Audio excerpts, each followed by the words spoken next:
দর্শক আসসালামু আলাইকুম, স্বাগত জানাচ্ছি আমার কথা শুনবার জন্য। জামায়াতে ইসলামীর সেক্রেটারি জেনারেল মিয়া গোলাম পারোয়ার তিনি আজকে ঘোষণা দিয়েছেন তিনি সাংবাদিকদের বলেছেন যে তাদের যে জোট হবে, জামায়াতে ইসলামের নেতৃত্বে যে জোটটা হবে, সেই জোটের অংশীদার যারা হবে তাদেরকে 100টি আসন ছাড় দেওয়া হবে।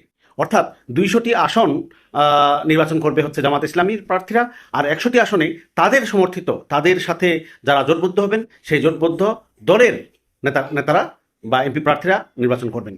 এক্ষেত্রে স্পষ্টভাবে মনে করা যায় যে এরকম যদি হয় তাহলে নির্ঘাত বিএনপি বলেন বা বিএনপির সাথে যদি আওয়ামী লীগও বিএনপিকে সমর্থন করে বা জাতীয় পার্টিও সমর্থন করে বিএনপিকে, তাহলে কিন্তু এই জামাত সমর্থিত বা জামাতের যে প্যানেলটি, জামাতের যে জোটটি, সেটার সাথে কিন্তু বিএনপি কোনোভাবেই পেরে উঠবে না। সেখানে অভূতপূর্ব ভাবে মনে করা মানে অভূতপূর্বভাবে আমরা বিশ্বাস করতে পারি বা আমরা ধারণা করতে পারি বা আমরা মনে করতে পারি যে এখানে অবশ্যই জামাতের সমর্থিত প্রার্থী যে তিনি জয়ী হবেন।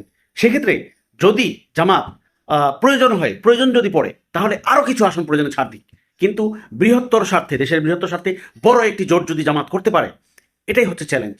যদি এই জোটটা করতে পারে, তাহলে কিন্তু এই জামাতকে আটকানোর আর কেউ নেই, আটকানোর আর কোনো সুযোগ নেই, পথ নেই। দর্শক, এ বিষয়ে আপনার কোনো মন্তব্য থাকলে কমেন্টসে জানান। ধন্যবাদ।